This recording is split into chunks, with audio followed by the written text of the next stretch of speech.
Welcome to Widowed Too Soon, where real-life widows and widowers come together to share their stories of survival, faith, and the journey of finding hope in the darkest of times. Whether you're newly widowed or have been on this journey for some time, each week we're here to provide you with inspiration, practical advice, and the reassurance that you are not alone. You were made to not only survive, but thrive.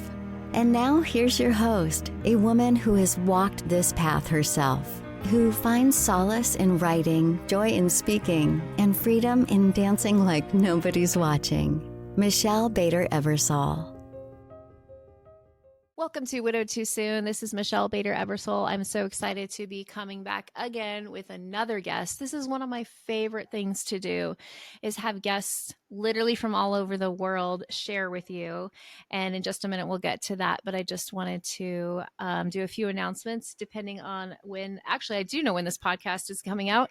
So when you're listening to this, my book will have just launched. It is Widow Goals, Steps to Finding Peace When You Lose Your Spouse. It is broken up into 30 chapters that are goals that you could take one at a time, like get out of bed, call on your tribe, have an eternal perspective, how to solo parent, how to date. There's just all different topics from a spiritual, biblically based view. And that should be in the link in the description if you haven't already purchased your copy. Please do. I think you're really going to like it. Like, I'm really excited. So my other books, I have several other books. I have Cancer Can't Crush Us, that I wrote about Luke's journey through cancer. I wrote our first year of marriage, like right after that. And then I updated it when he was sick again, but I need to go back and update because he, since he died. But I wrote that book. And then I decided to try fiction. I did one called Paralyzed Joy. And it was about this woman who saw two versions of her life. One where her husband got in a car accident and was paralyzed, and one where he wasn't. And it was kind of like my life. Like, I used to think, what if Luke didn't get sick? Where would my life be? And throughout this journey, she has these trips to heaven where she gets to see how her life has impacted people. It was when Luke was sick I wrote this. And it really was a labor of love. But I think my nonfictions are better. But anyways, it's an interesting, spoiler alert, she chooses the one where he did get in the accident because it affected so many more people eternally. And I like to look at my life like that. The impact that I'm having now is going to affect more people eternally than if Luke hadn't got sick. So anyways, but I did both of those self-published, and I tried to go down the traditional publishing road. I got very, very close. They took it to Pub Board where they actually vote on it. And they said they had another book close to it, which I don't know. I don't think there's anything close to this, but they decided not to take it. But I was like, you know what? I'm doing this anyways. And I'm launching it on May 23rd, which is the 5-year anniversary of Luke's death, as a way to honor him. So anyways, that's a little bit about my book. I'm sure by the time this comes out, you guys have heard about it a million times because I'm talking about it on every podcast. I'm posting it everywhere, but I'm very excited. So let's get into our guest today. I am so excited. This guest is coming from the farthest away from me that I've ever interviewed. So I would like to welcome Takie, and I can't say her last name right. She's coming from Johannesburg, South Africa. How are you today, Takie? I'm blessed, Michelle. How are you? I'm good. I'm really excited to hear your story. I'm so thankful for technology because we would probably never meet here. We'll probably meet in heaven, but we wouldn't meet here. And it's such an amazing blessing to connect with people all over the world. And I believe we connected because you became a podcast listener. Is that correct? That's correct. Yes. Yeah. Okay. So I'm always curious, if you remember, how did you find the podcast? Obviously, after being widowed from my late husband, Livo, I looked for material all over in the net just to help me connect with like-minded women that are going through what I'm going through. And that's how I found your podcast. And it has been a blessing ever since. Oh, I'm so glad. Like, I love that no matter where we live, we can connect through technology. So I have this little sticker on my computer right here that says, go into all the world and preach the good news. And it reminds me that what I'm doing is going into literally all the world. Today we're doing that. And it's exciting, an exciting time to live that, that when that was written in the Bible, like way before technology, God knew that would also mean technology.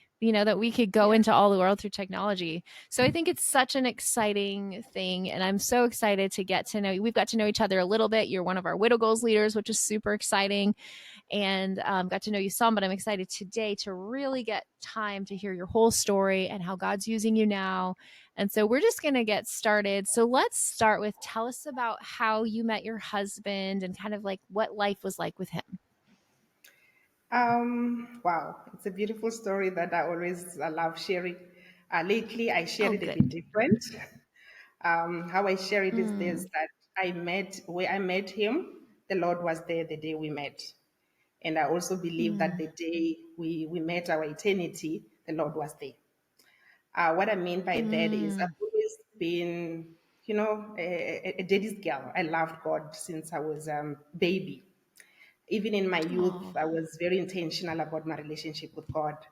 That I even trusted Him that if He wants me to get married one day, I want the person that I'm going to marry to meet me while I'm serving Him. And that's exactly how it happened. So we met on a Mm, Friday afternoon. I was coming from youth camp, and I was still very spirit filled. So for him to catch me like that and we connected, I hmm. can only say it was God's plan, that it was an answered prayer. Yeah, because even the day that he met his eternity, I just finished serving. I was running a cell group. So yeah, Wow. that's how we met. So did you, but like, what were you doing? Like, what was the circumstances how you met him? Okay. I was still a youth. I was 19, still in varsity. It was during Uh, school holidays. I was back home from varsity. And yeah, we met through mutual friends, connected numbers, and we were never mm, separated ever since. And I was with him for almost 22 wow. years. Yeah. And tell us a little bit about like your dating life and then when you first got married, like what was he like? What was your relationship like? Help us get to know him a little better too. We were good friends. We were good friends. I Mm, mean, at the time, he had just finished varsity, so he was doing his internships, so he was working. It started as a long distance relationship, which I've asked uh-huh. from God as well because I didn't want to be distracted while I was also busy at school. Right. And yeah, we connected. Then there obviously was technology. It was phone calls. We'll meet during holidays, and we just started off as good friends. Over time, when I finished school, then we were serious about courting, obviously for marriage, and we were in that relationship for almost 5 years, and we did a Okay. lot of things together. We were really good friends. We Mm-hmm. enjoyed traveling. We enjoyed hosting friends, and I think our lives was very intentional because I know my calling Mm-hmm. upon my life of what God wants me to do, and it's about bringing people together into the Lord and just showing Mm, them that that what the love of God is. And I think we embodied that in the way we conducted ourselves and did everything. So yeah, so that was that. And mm, yeah, we got married 5 years later. Then we traveled, moved towns. When we met, we were in another town. From there, we relocated closer to where the parents were. That was also intentional because we trusted God that one day He'll bless us with kids, and the kids will have to be closer to grandparents. And eventually, the boys came along, mm-hmm. 3 years apart. They are now 18 and 15. Yeah. So we just Mm, we were actually, I think we were good partners in everything that we did. We had so many plans and visions that we had, and God helped us to do it together. So I think togetherness mm, and unity was our love language. So we really did great things mm. together to an And what extent that kind of things? just before we got married, actually, my husband created, I think it was, when we had CDs, he used to love music. So every CD that he will write, Mm-hmm. he will put our initials on it as TLM. Right. And I'm thinking, oh, okay, so this guy is very invested into this relationship. And that year, he registered a company in our name. Okay. And I also felt that was Oh, a bold wow. step. It was a step of faith. How do you create a Yeah. company when we're not even planning anything? And that's how we started. So we did a lot of business ventures together. And Okay. even in the family as well, we created a lot of, what can I say, like social clubs kind of a thing. just to get the Okay. family together. Yeah, even with friends, we were Oh, I that love family that that. will just call people into our homes to celebrate birthdays out of nothing, so that people can be together. So yeah, that's what we did. Oh, I love that. And what Yeah. was life like? Like, what did he do for work? And did you work outside the home? Like, what was a, typical thing that you Um, guys did? I'm a professional. I'm a biomedical scientist, so I worked in the That's right. medical setup. So I've always worked in the laboratories and hospitals. He was a professional engineer before he ventured into full time business. So we've always been professional people. And yes, I was not a Oh, stay that's home great. mom. I wish I did. But Yeah, right. somewhere in my life, I think it was, I think 5 years or so into our marriage, it was before the birth of our second child. I found myself in a for better for worse situation where I was diagnosed with cancer. So during that time, I sort of Oh, went, yeah, wow. I cut down on I work. did not know So that. yeah, I didn't tell you this one. So it's one of those that Wow. we conquered it together. And that's the time where I can say I was more at home than, full time at work. And at that time, obviously, we were raising the kids, and I was sort of preparing for my forever, thinking that I would die, but God did not plan it that way. Wow. And yes, I'm in What kind of remission now cancer for was 15 it? years. Ovarian. Oh, oh, wow. And did you do chemotherapy or what did you Yes. do? Yeah, I did chemotherapy Yes. and a whole lot of surgeries. So Yeah. what a hard time. I just know from watching Luke go through it how horrible chemotherapy can make you sick. And just so your kids had already experienced thinking you were going to die. Or They did they didn't not think know. that? Like, it They depends. didn't Their, know. oh, they No, no, didn't. they They didn't know. didn't know. Yeah, we sort of Whoa. Were went they through. young? Like, The eldest was were they really 5. young? They were young. The Okay. eldest, They were, no, no, the eldest was okay. 3 at the time when I was diagnosed, because I was diagnosed while I was Oh, pregnant with the second one. So the whole journey started during right. pregnancy. And we sort of kept it to ourselves. And I believe that my marriage as well, it has been rooted in faith. We were so full of Mm, faith that I believe our faith was very crazy, because even what I'm sharing now, this is the first time even probably our parents will get to know about it, because we didn't even tell anyone what wow. we were going through. And yeah, until Wow. I believe I'm healed. Yeah. Not a lot That's of people know about it. amazing. That's the reason Right. why Well, I've now got they will. children.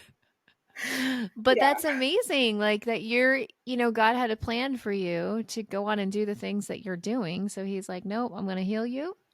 And you've got more to do. You've got a purpose. And Yeah. that's amazing. I mean, that especially not telling anybody, going through that must have been so hard. Like Yeah. what were the feelings during all of that? And how long was your like your cancer battle, when you were like really in it and all of that? Um, it was scary because, like I said, it was Mhm. diagnosed when I was pregnant, to an extent that they had to do the Wow. operation while I was still pregnant. So the baby was in vitro when they did the laparoscopy to Oh my remove the first tumor. goodness. So that was hectic. We had a very good nanny. Wow. She really carried me throughout that time. Obviously, there were some few friends who knew about what I was going through, but I think our Yeah. faith just kept us, and just believing that I will be okay, to an extent that before the little one was born, we had not named him like we did with the first child. And I kept on asking my husband, I mean, what is the name of the child? And he took a while to give me the name of the baby. And the day he gave me the name of the baby, I just knew that I'm healed, because his name actually is Muchidzi, which means a savior. And I realized that his Mm, pregnancy actually saved me, because if I wasn't pregnant, I right. wouldn't have gone to doctors. I wouldn't have done the scans that they did. So he came to actually save me from this thing that was growing in me. Oh, that's amazing. Yeah, An amazing testimony and thing that you had already been through in life. yeah. And that's so hard. So, okay, so after that, let's say, life gets back to more normal and kids are growing up. What was life like? Like, guys working and taking vacations, or what did you guys like to do as a family?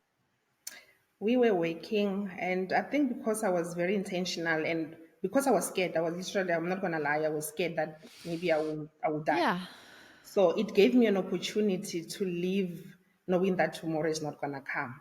So I was that That's mother right. who took memories of everything. I was like, Yes.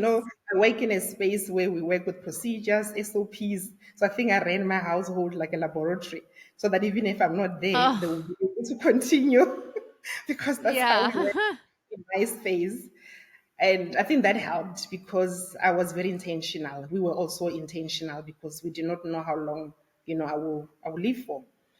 Throughout the chemos, obviously we took vacations, a lot of videos and parties. Every birthday in our family was celebrated. Anniversaries was Mm-hmm. celebrated big because we always thought this will be our last anniversary. So we really went big in how Wow. we celebrated life. Yeah. Yeah. Wow. One thing that I am grateful for as well that I did when the boys turned 10, I decided of all the parties that we were doing before, I used to be the mastermind of the parties. It's us and friends and their Mm-hmm. kids. And Holy Spirit just said, let me do it differently because if I'm not here, this guy must be able to still do this with the boys. So I created what we call Mm. father-son parties. So I'll call the friends and their dads and their uncles. Those who don't have dads, I'll say, come with an uncle. Little did I know Oh, I that I was love it. creating a legacy for a boy child that my kids will live that, with that without their dad going forward. Yeah. So that's how Wow. And we've so been. what is it's a party for boys that don't I'm sorry, I And didn't their quite fathers. understand what it is. When What I'm when saying they is, turn it's 10, when they're 10, all their birthdays going forward will all the birthdays invite, go, okay. yeah, will invite their friends and their fathers. So it was a father son party. Oh, okay. Yeah. Oh, I see. Well, that sounds fun. And what kind of things would they do at the parties? Obviously, they'll braai. They will teach them how to braai. They'll play soccer balls, board games.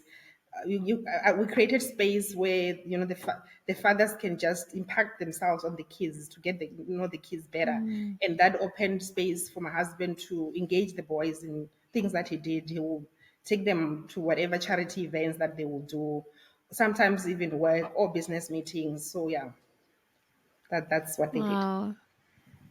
That's amazing. So you had, a pretty busy life, but you also took time to enjoy all the special moments. And you already had this feeling that a lot of us get as widows, like we don't know what tomorrow holds. Like you already went through that. And so you Yes. were already living every day and, enjoying how precious it is. And so I love that you already had that mentality. And did you have at that time a church that you guys really liked? Oh yes, we were in church. Like I said, I think I was born again. Right? So we had a church community of where because we're far away from our parents. So the community that we're in, we Oh, had yeah. to create uncles and older sisters that we hold each other's hand as we're raising our young families. And God was really such a blessing because the church that we're in gave us that space. We were Mm. involved in women ministry, men's ministry, couples ministry. So the kids grow up with a very big community or big families. They are friends that they don't even know that they're not cousins with them because of that Yeah. environment that we created. So yeah, that kept Oh, us. I love that. That's great. Yeah, So now let's talk about the day that everything changed for you. Tell us about that. yeah, And it's that okay day. if you cry because tears are healing. So, Yeah. Okay, it was on a Sunday, the 29th of May in the year 2022. Wow. Yeah, okay, how do I say this? Basically, when I look at our lives, there have always been things that you're scared of. And I think for me, one of the things that I was always scared of happened that day. My husband traveled a lot for business and work. And I was always scared of that phone call that when he's not home, I'll wait up for him to just let me know that he has arrived wherever he's going because I was scared of people hmm just walking into my door and telling me that I must come and, you know, yeah, identify a body. And a few years prior to that, he was involved in an accident that was also quite hectic. It was a motor Oh. vehicle accident. And when I was called to go to that scene, I feared the worst. By God's grace, he survived that one accident. And that memory was always in my at the back of my brain that I don't want to see that anymore. I don't want anybody to go through something like that. So on that specific Sunday, he had traveled for the weekend to our hometown. And yeah, we spoke as normal. But when I look at the few days or even 2 years leading up to that day, that I got to have an acceptance to say, I think we emptied ourselves, or the purpose that we're supposed to do Mm. together has emptied, and that's actually what had happened. Because the Friday prior to him leaving, obviously we had some discussions, normal stuff that we'll speak about in the house, and there was something that he was supposed to do for the boys that he had been delaying for the longest time. So eventually he left. So in the evening, the boys are telling me, no, but Daddy actually did that and that for us. And I'm thinking, okay, that's strange. He didn't even tell me about it. Postpone it to the Sunday, the day he left. He passed away. That morning, he spoke to the boys, but I didn't get to speak to him. We only spoke, I think, the Saturday Mm. night. And that Saturday night, some of the things in the conversations were a lot of things that, when somebody's delegating things that you have never done before. And I kept on saying, no, that Mhm. I'm not going to do. You'll do it when you come back on Monday. Mhm. Little did I know Mhm. that that was really a serious delegation that he was handing over. Mm. So on that Sunday, I remember taking the car to the car wash. I never used to do that. I've never washed my cars. I didn't wash the cars because he used to do that for me. But I just felt Right. the car is dirty. Let me just go wash it for him. So I took it to the car wash. It was around winter time. So when I came back, it was very cold. So I took one of his jackets and I wore it. And I had a cell meeting. It was a Zoom cell meeting. Sat and led cell. During cell, my phone kept ringing, but obviously I will ignore it because I'm in a meeting. After the cell, I was sitting in my bed. There was a wallet closer to me because I just came back from the car wash. Then I could see the numbers of people that are calling me were people that are friends of ours that I think they were with him because he was at a function. And that gave me, a fright. So I decided to call him. Let me call him to find out what's going on before I take these calls. And Holy Spirit just said, no, you're not calling him. Then one of my best friends, we had spoken a few hours before. When you speak with a girlfriend and you're done for the day, she calls again. Mhm. Then I knew something is wrong. At the time, I returned one of the calls, and the friend was telling me there was an accident. He is not, he's critical. I must just call the helicopter.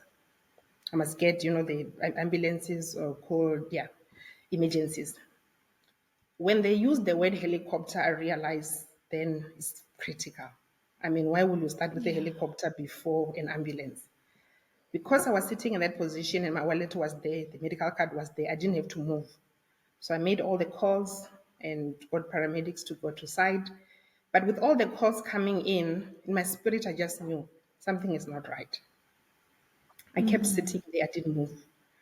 And after some time, the medic in me said, time is going and people are not telling me much.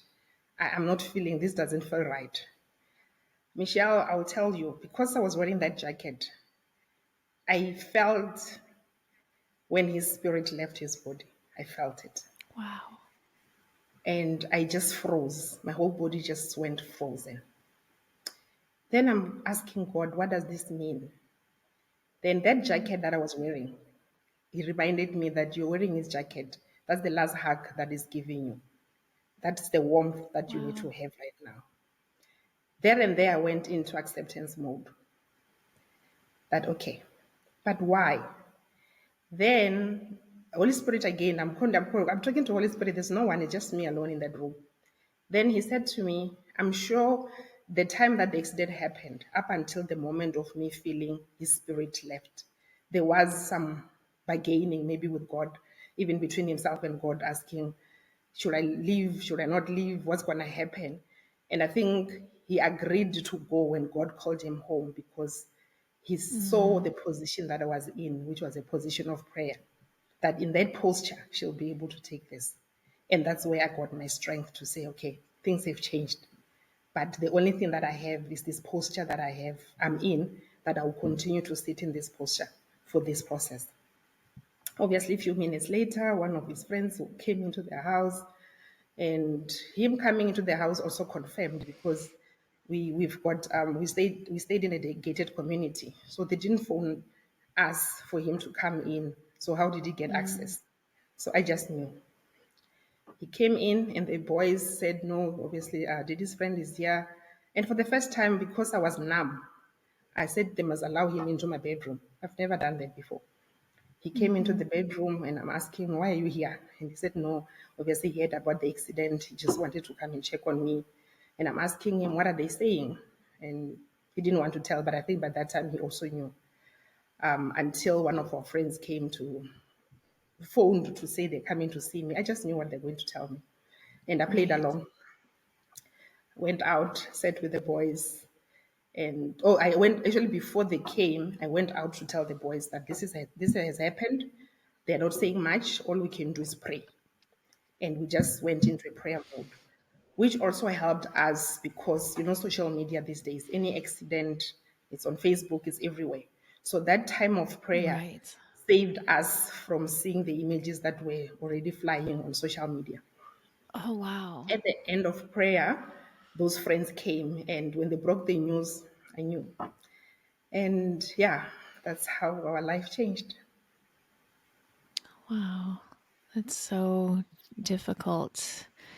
I just those it's all hard. Whatever death comes, whether it's a long drawn out thing or it's sudden, and but I think there's a whole different layer of shock, like a whole Yeah, different layer that I haven't experienced when it's a sudden death. yeah, You have no idea, you're not prepared at all. yeah. So what was it like? You find this out, then walk us through what the next like couple days were like, weeks, I like think before the couple of days, because we're staying in another city, in our culture, obviously we had to go back home to where our parents are. That's where the funeral and all the arrangements were going to be made. I okay. sort of reflected on our marriage and how the whole thing started. And that's where I got the strength and the courage to, plan the funeral the way I did it together with the boys and the family. I remembered the first time when we got married. We had had a very good premarital counseling. The marital counseling was done over 8 weeks. It was like a school where we would go to church every Sunday to learn about marriage. That course was called Before You Say You Do. And at the end of the course, the last part or the last session is when they were teaching us life after marriage. You know, they were teaching us about divorce and death and all those things. And the question they'll ask you before you get married was, if you knew that your fiance will die the day after the wedding, will you still marry them? And we had said yes. And I believe for me, that was our bold step of faith, that we were Mhm. warned that this person can die the day after the wedding. Are you still marrying them? With everything that comes Yeah. with weddings and, Right. we said yes. And God gave us 17 beautiful years. So I felt there was a time in that 17 years, in the fifth year, where I thought I was going to die and I didn't die. We lived for me to die. We prepared for me. And at the end, God, did his will. So I think that gave me courage to say our faith will still take us from here forward. Because when I look at the plans that we've wanted to do and achieved as a family, most of it we have achieved. There was a time when I think I remember very well on my 21st birthday when he promised me that we will retire at 45. He said, we'll retire at Mm. 45. We don't have to work after that. We'll just travel the world. And 2 weeks before his passing, I reminded him because he was 44 the year that he passed. It was just a few months into his 45th birthday. So I asked him, but remember you promised me retirement? And God reminded me of that is the retirement that he meant. He just did not know what it was. Wow. So I believe he had emptied himself. If I were to look back, I don't feel that he robbed me of anything. He only robbed me of the life now that is not here. But before then, he did not rob us anything with the boys. And that's where we find our strength. And we actually communicated that with people that were grieving with us to say we grieve with hope because we know the God that we trust. And the legacy that he has created for us is just to continue there, with the help of God. And yeah, that's how we have dealt with everything. Right. Wow. It's Still so hard. difficult. So how, yes, it's hard. How were things afterwards? Like, did you get time off of work? How were the boys? Like, what was that like? I think the way God, I know God plans our birth and our death as well. I think this was also, He planned it beautifully Mm-hmm. in the sense that at that time I could take time off. The boys were actually writing exams. I remember LG was in Mm, what grade was he? In grade six. And the eldest was grade nine at the time. It is a foundation phase critical exams. I think it was mid-year exams. They only wrote, I think, two papers, and after that, they couldn't write exams. And this school was also yeah. gracious to exempt them from writing those exams. So at the end of the year, they were only assessed on three exams instead of four. So there was no Mm-hmm. pressure on them because straight after his Right. passing, they went on holiday. So we got almost a month just together, obviously to make changes. Because we've been moving, we stayed in three different towns. So there was a lot of administration that we Oh. had to do with the boys. And at the time, we were also we we're actually planning, we're looking for a new house. And he never got to go view the house, but he had seen the house online and he didn't like it. But I liked it because it was convenient. There was everything that I think I liked it for myself, not for him. Little did I know Mm-hmm. that straight after that, one of the days, he just came in my dream and he reminded me that don't forget about that house search. And the Mm, very same house that he didn't like because it was not his style, but it was my style, it was still on the mm-hmm. market. And Wow. yeah, I made an offer on it. It was convenient. It's the house that doesn't need a lot of maintenance. So God knew I'm not going to have a handyman. Right. And Mm-hmm. we got it. And I believe it was a gift from him because it was actually registered on his birthday. It was how many months later? 3 or 4 months Oh later. my So I goodness. believe he Wow. wanted us to move into this new house. Yeah. Wow. So you mentioned something about going back to parents where parents lived for funeral arrangements. And is that part of like the culture? You go back. Can you tell me more about that? Because I don't know about that. Okay. In our culture, especially when Uh-huh. your parents are still alive, there will always be a family home in the villages. And that's Okay. where, if you pass away, we go back to the villages and we'll do obviously the funeral at the parents' home because Oh. that's our home. So, yes, his parents are still alive. He was this his sibling is good. There were six at his family. So obviously, he's Oh. the first one that passed away. And yes, we went back home, honored the parents to bury him at their village. So yeah, we did that, and after that, we came back Mm. to Johannesburg. Yeah. I'm wondering about other cultural differences. I talked to someone else, I believe she was also South Africa, and she talked about wearing black for a year. Like that was like we don't really do that here. Do you tell me about more about that? Is that what you did Um, too? Okay, there are a lot of cultures. In South Africa, we've got Okay. almost 11 or Oh, almost okay. tribes. So every culture will do it differently, but with our family, that was not Yeah. expected. However, I Okay. chose different ways of honoring him. Yeah, Okay. instead of wearing a black dress, I didn't want that because of corporate work as well. But I had Right. a lot of my own little rituals where I was honoring him. Uh-huh. For example, I'll do my nails with his initials. I love it. Yeah, so That's I so did a lot of cute. I'll wear his clothes every day because I felt he was part of Mm-hmm. me. So yeah, that's what I Oh, did. But yeah. there were no expectations culturally really that were Okay. I wasn't adopted. sure.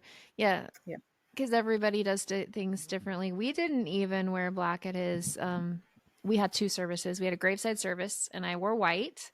And I was like, I'm doing whatever I want. Like, and I think that this makes me think of heaven. So I'm wearing this white yeah, dress. And then at yeah. his celebration of life a few months later. So this was during COVID, so we had all these restrictions. So the graveside service, we only had 10 people. Like my own brothers had to be in their cars watching it on live stream. It was horrible. But then we did a few months later a big celebration of life with, I don't know, a couple hundred.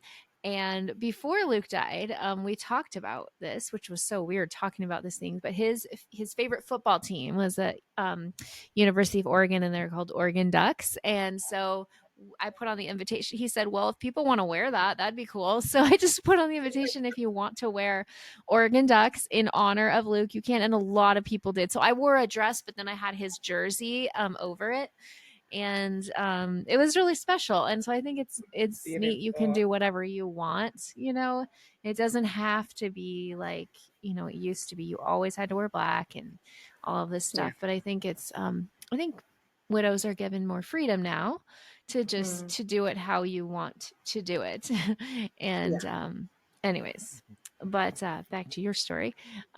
So they got, it's a very similar timeline. We were talking about this earlier because Luke died May 23rd. And Mm, so my kids also did not have to, I think they just didn't finish school. Like they were out in a few weeks, and their teachers were like, "You're done. We're good. You passed." Because they knew. But we were also, it was kind of a weird time period because it was COVID. So they were already doing school at home. But then they just were told you don't have to finish, which was great because, that's the last thing I'm thinking about is making sure they're getting their schoolwork done. Because also my youngest was in sixth grade, grade six. And so he was the one I was helping the most. And it was too much. Even when Luke was sick, it was so much trying to help all of them. And so it was a nice relief when all the teachers, and they went to a private school, and everybody was really great and was like, yeah, they don't have to finish. Like, okay, good. that's nice. Because that would have been too hard. But what was like, where did you find your biggest support? Were there certain songs or verses that helped you? Like in those dark times we all have as widows, crying on the floor, like where did your comfort come from? And where do you believe like your healing has come from? I think it came from my faith in God because that was the place Yes. that I could go back to any minute when the people were Yes. not there. Because of COVID as well, even with us, it was during COVID, even though the restrictions were not that bad, but living far away Mm-hmm. from home, we had just relocated to the place that we're staying in. So majority of our community really wasn't there. It was just the boys and I. And I think the memories, those memories that we created also helped us. Yes. Because after his passing, I think it was 2 or 3 weeks later, it was Father's Day. And the boys Yes. just brought Same with all the us. family videos, all the Yeah. pictures. So we were just going through memory lane. And just to do that with the boys without any other people, for me, Yeah. that was special. We tried to, Mm. we went on several holidays, especially I took them to places where I went with their dad, where they didn't go. Yeah. And they found that healing to say, oh, Didi was here. What did you guys do? Yes. And I felt he was with us. So we did a lot of that. But I think church community, obviously I came online. That's where I found Widow Goals. A lot of Mm-hmm. podcasts on widowhood. Not a lot though. I think I only found you and Karen, who's based in the UK. And I Mm. resonated with your stories. And I just kept on feeding Mm-hmm. myself that. And also, there were some older widows that I know who have been my mothers that I will tap into as well for their wisdom. Because I think this space was so new that I didn't have friends that were widows before. So I Right. was sort of, Yeah. yeah, you're the first one. The old friends don't even know what to say to you. And Right. personally, I've Yeah. always been the one who counsel people when they've got bereavements. And now it happened to Taki, and could feel that people were shying away. So I had to create my own Mm-hmm. community. And God, being a faithful God, He brought a lot of widow sisters my way. And that Yeah. community became my new space where I can support others. And I healed through supporting other widows that came after me. Yeah, tell us about that. Like, what did you start groups? What did you tell us about what you started with and what you currently do with widows? The ministry that I do with widows actually started way before I got married. I don't know if that makes Oh, sense. wow. I've always, Like you okay, this is how it yeah, tell happened. us about that. I've always loved families. I've always loved Mhm. marriage and doing it God's way, So even in my youth days, my ministry has always been to help women uh, to choose spouses right, follow the Bible, Right. the principles of the Lord. Mhm. And when I got married, because I was also in a foreign space where there was not really, parents were not there. We created sisterhood with sisters who have been married ahead of us, all young Okay. brides that will come into our space. We created like prayer fellowships where we'll just hold each other's hand to help each other to do marriage right. So Mhm. I had a ministry with a friend. Unfortunately, she also passed away, called Marriage Vitamins. Mm. So we will come up with all these words that speaks marriage, and we'll just encourage each other that way, Mm. so that we can love our, husbands right, and parent our kids, and still look after family and our extended families. So that ministry ran for the longest time. So when I came into widowhood, there was nothing like that around me. There was nothing even in our Right. own church. Mhm. So I just said, okay, now my new sisters are not marriage vitamins. Let me do widow retreats. And that's how I created WhatsApp Mm. groups where we'll just minister to each other. We'll find time out because widowhood can be hectic. Then we'll Yes. go out and just find breather space. Sometimes we do weekend retreats just to love on each other. And yeah, there's a lot of love, the TLC that the widows need, that I found that the communities around us do not know how to minister to us. So yeah, that's how I created Mhm. that space. Okay, and do you meet every month or how does that work? Obviously, on via the WhatsApp groups, we meet every day there. But once a month, yes, we Oh, do have coffees, prayer I love meetings that. once in a while. And then quarterly, we do the retreats where we just go out for the weekend. Yeah. And what do you do at your retreats? Um, I love saving, and I just want people to relax. So we create an environment of, Right. get massage therapists to just come and Oh, massage the wow. women, get psychologists to speak on issues that are hard to discuss, and just Wow. play. As sisters, you dress up, you do dinners, Mhm. and just an environment where you meet somebody that you don't know, and Yes. just come and offload. you know. Obviously, in a Mm. controlled environment, we really protect the space that we're in and the discussions that we find ourselves discussing. For example, at one retreat, there were widows that were just so stuck. Some were stuck with just Mm. handling the estate.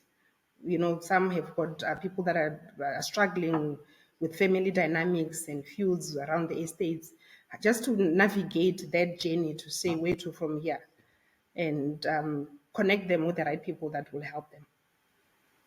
Mhm. That's beautiful. I think I've done two retreats. I mean, I've spoke at more than that, but helped put on two retreats. And that's the thing we wanted to provide is a space for widows to just relax and breathe because Yeah. usually there's so many, especially if they have kids at home, so many things they're doing. They're doing everything to get a chance to just relax. And at my first one, we did like a last dinner that was like kind of dress up and it was beautiful, candlelight dinner, just kind of treat them Mm. to Yeah. something really nice. And then, of course, speakers and worship and all of that stuff. And just there's something that happens when you meet other widows. Doesn't matter where you live, like we live Yes. across the world, but you just Yeah. connect because you've been through I think you said it earlier, like the war of widowhood or something you said, where Okay. we've No, been I through said that together. I believe No, in am I totally wrong? no, I said to you that I believe that our relationship is like we're connected by the blood, obviously by the blood of Jesus. Us and siblings were Yes. connected by the water relationships because we're connected by our mother's womb. So with the widow sisters, we Okay, met at got the it. Great War because where blood was shed, that's where people connect. And if you find yourself on the other side, it Mm, means you've conquered. So I believe with widow sisters, we met at the war of grief, and there you go. that's That's a better explanation. Now I get it. But yeah, yes, the word of grief. the war of grief, yeah, and we're conquering in it. Oops, accidentally muted for a second. I really like that analogy. That's really, really good because it's like you just get it. Like, I don't know how many, I've met so many widows, and there's just this instant, like, okay, you get me. Our stories are all different. No one's is exactly the same. We can have similar as other people, but we're the only ones in our lives living exactly what we've been through with our spouse and all of the things. And so, um, it's beautiful. I love that you do that. I love that you provide a space. Because what I found with leading all these, like leading my widow goals groups and then helping people to start theirs, is it's actually really healing for the one who's leading it too. Like they're Mm, getting so much out of helping other people, because I actually have this in my book, a whole chapter about it. Like when we're helping other people, our mind is off of ourself and all of our stuff, and so we're just pouring into someone else, and that has is actually really healing. And so I see that with people who are leading widow groups, that they are getting healing as well, and they're creating this community. Most of the people, almost all of them who contact me, want to start a group. It's because they can't find a group. That's why I started mm, it. And so they're mm, passionate about getting this community, and being a new widow and then just having a group right there for you would be so amazing. And I love that you're creating that. So where do you find your widows? Like, is it through church or just word of mouth? I'm always curious where people find all their widows. I think because I've always been Ministry of Women and Ministry of Helps, Right. when friends lose spouses, I'm the first person they'll call. I've got a friend who lost her spouse. I don't know what to say. Can you please Right. help me? Do you mind if I connect them with you? So that's how I get most of them. Yep, happens a And lot. Yeah. uh, and recently, I also joined Grief Share. So we are also doing Grief Share in our Okay. church. And that Yeah. space has also opened up because we send posters for people that have lost loved ones. And those who have lost widows will just look at us and then they'll think, oh, I think you're doing well. How did you get here? And then that's how you get them. And you just hold them by hand.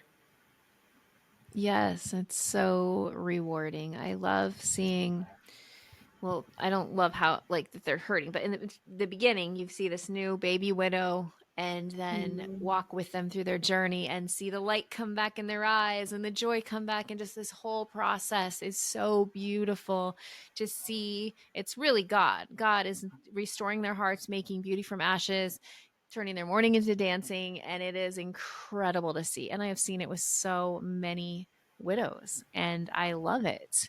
And it's just, yeah, the most rewarding work to get to see this happen. And I love that you're doing that there, and you're reaching out to people. And so what do you think has been the most challenging thing about being widowed? It's a I big think question, but I think especially for somebody like me who just loves smiling. And when you're around people and they ask you how love you smiling are, moment. and Oh you're yeah. scared to tell them the truth because when you tell them the truth, Right. some are not expecting it and they don't know how to Mm, hold you after that. So that taught me right. to kind of like just smile it away and say I'm fine because when you tell the truth, yeah, people don't know how to contain that. Right. That has been challenging. Exactly. And also, I think system wise, I mean, the administrative things that one gets to do after death, especially in my case, where it had to have forensic issues and You speak Oh, of body wow. bags, and yeah, that was not nice. Mm. That was not nice. Mm. And also the system that is not very caring, to widows. One time I was Right. traveling with the boys. Obviously, when you travel abroad, you need to show all the paperwork that the other parent Yeah. has given consent that you're traveling with the kids. So in Uh-huh. my case, the first document that I put on top of the paperwork is the death certificate, Mm. so that at least by showing you that, you'll be sensitive. And this officer just looked at my son and say, "Where's your dad?" Oh my goodness. Yeah, That's that awful. was Did he harsh. not see the paperwork you handed to him? Yeah, that's Oh, harsh.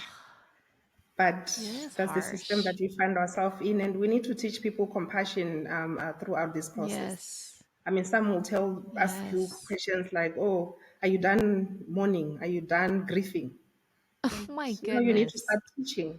So I've actually made it intentional that in my social media space, I'm speaking about grief a lot so that people can see grief for Yes. what it is. You're not going Educate to them. hide up away, but it comes in stages, it comes in different form and shapes. I can be smiling today, and a minute Mm-hmm. later, I might be crying, and that's okay. So, yeah, just to teach Exactly. people about Yes. grief, it's hard. It's hard.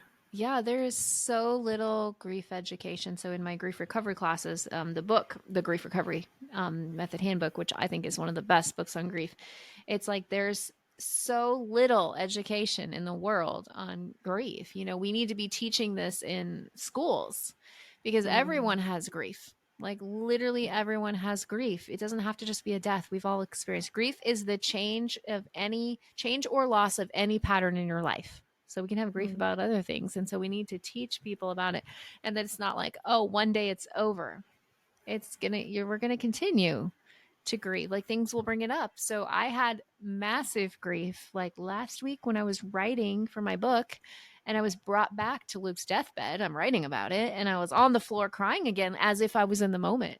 Like that's what grief Mhm. does. But then I told Joel that day that it was like grief whiplash because I'm on the floor crying.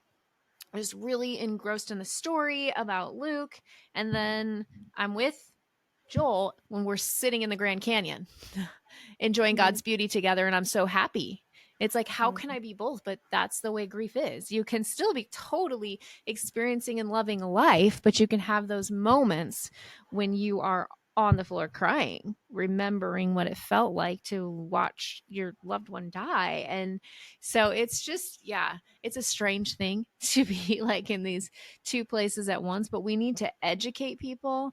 Like even I'm in this group with a bunch of women who are in business, so it's like we help each other with each other's businesses, and people just don't know. One woman said, "Can I ask you something personal?" I'm like, "Sure, whatever." And she said, "How does your husband Joel feel like you talking about your your late husband and doing widow work?" I'm like, he loves it. Like he's very supportive. But people don't know. They think that, oh, doesn't that hurt his feelings? Oh, he does. I've had awful people on social media like, oh, you're like, you must not have loved your husband if you got married again, just dumb stuff. And so I'm also what I think of like a grief educator, not just for widows, but just grief. Like you can have both emotions.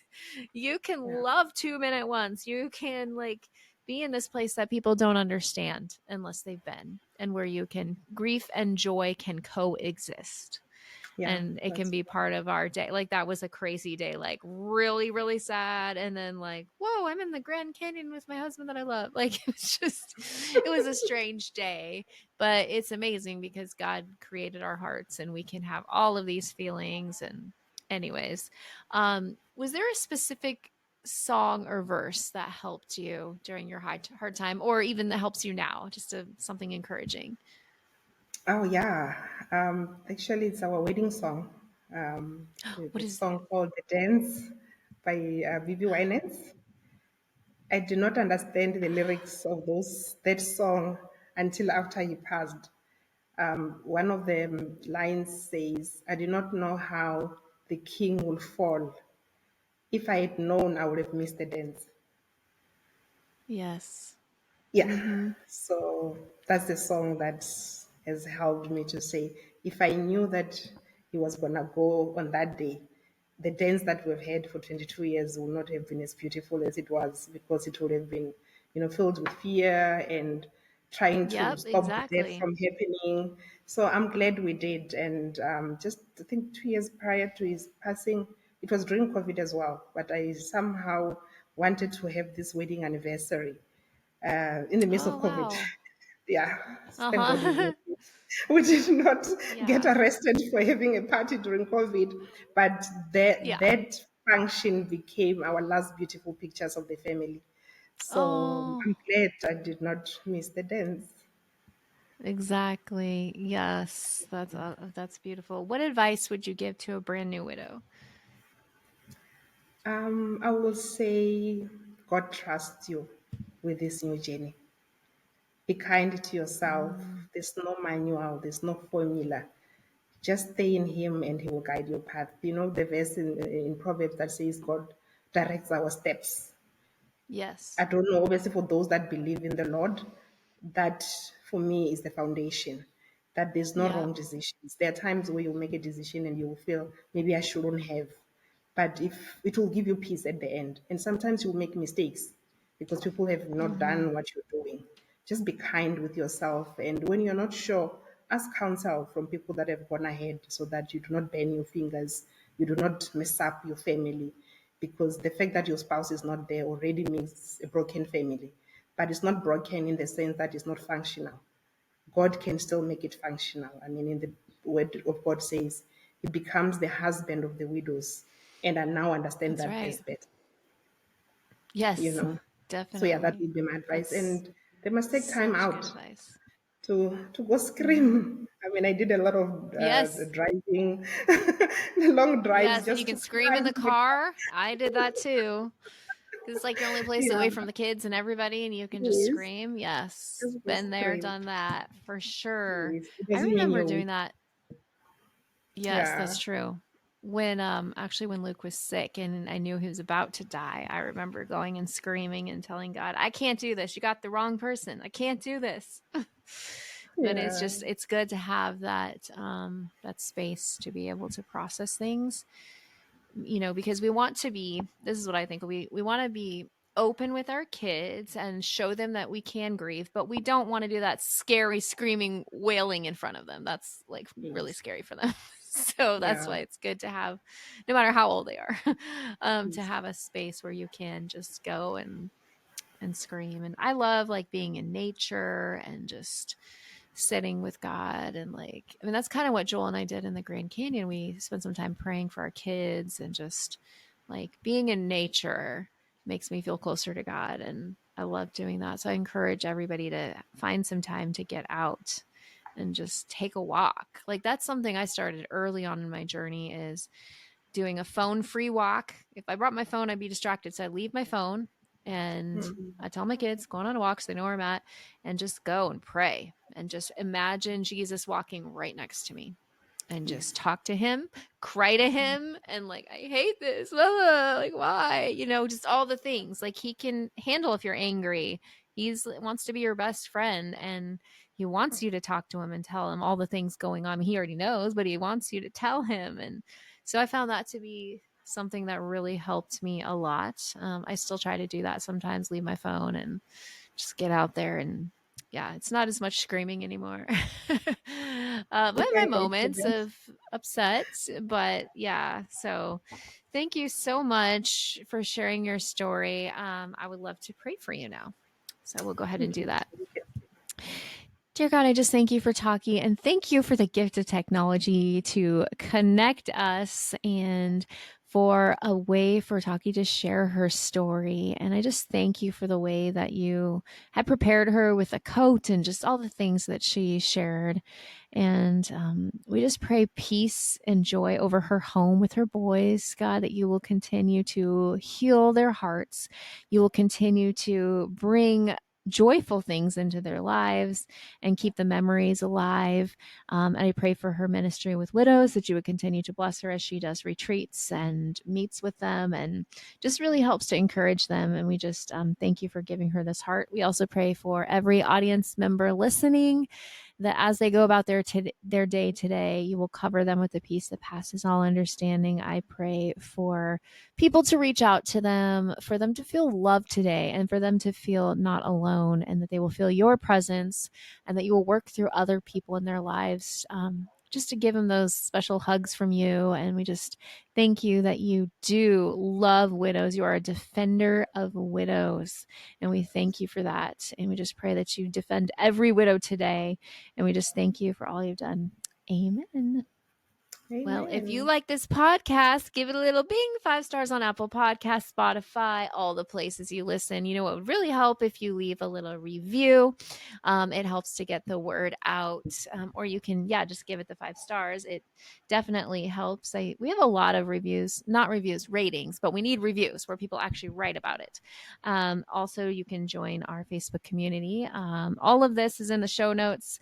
If you would like to be a guest, you can apply. If you'd like to lead a group, you can apply. All the things I've talked about a million times. If you would like me to send you an email on those really hard days, like your anniversary, birthday, all of those things, you can fill out the form. I have gotten such amazing feedback from people saying my emails have helped them so much, because I started it because the anniversary of Luke's death, every year people less and less and less people remember, and it's been super hard for me. Even this last year when it was 4 years, a lot of people didn't remember. It was hard. And so I thought, what if I could create this system where they get an email? I made videos and everything. Now, I will be real, I don't literally go in every day and look for it. It's an automatic system, but it is in the videos. I do pray over you, and I believe that um that transcends all space and time when we pray. So you are being prayed for when you get these emails. So anyways, if you want that link is in the show notes, and we'd love to have you join our community. So